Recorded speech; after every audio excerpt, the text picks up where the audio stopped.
Viral events seem like a pretty new concept, but maybe not. In the new book, Broadcast Hysteria, author Brad Schwartz looks at Orson Welles' War of the Worlds broadcast in 1938 and says it was actually the first. Okay, so for people who aren't familiar with War of the Worlds, that broadcast, tell us what happened. Well, on October 30th, 1938, the night before Halloween, Orson Welles and his Mercury Theater on the Air put on this radio adaptation of the famous H.G. Wells novel about Martian invasion of the Earth, and they did it in the style of a news broadcast, and they did it very realistically, and the story goes that some portion of Wells's audience misheard it, thought it was real news, and reacted.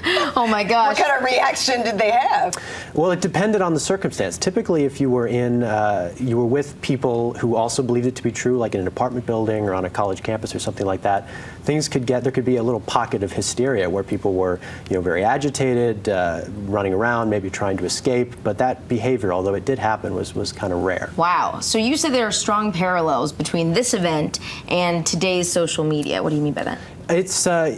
It wasn't so much the broadcast itself that people believed. It was when people came to them and told them that they had heard this and told them to tune in. So it was about sharing the fake news instead of believing what you heard over the radio. So taking it forward to today, the same things happen on Twitter all the time. I just saw this fellow in Utah, I think it was, who built this box fort, and the state or the city tried to get him to take it down, and he posted a thing on Facebook, and suddenly all these wild stories about the police came to his house and all that. Right. It got out of hand very quickly as people spread it. It went viral.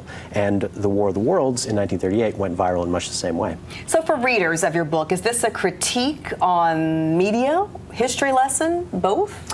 I think it's both. The only utility I see in studying history is what you can apply to the present day.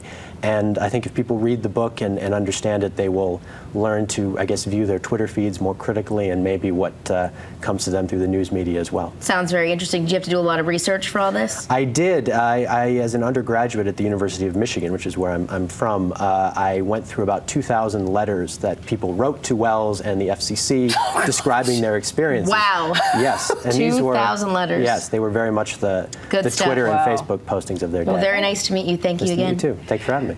You can catch a book signing with Brad tonight at Quail Ridge Books at 7 o'clock.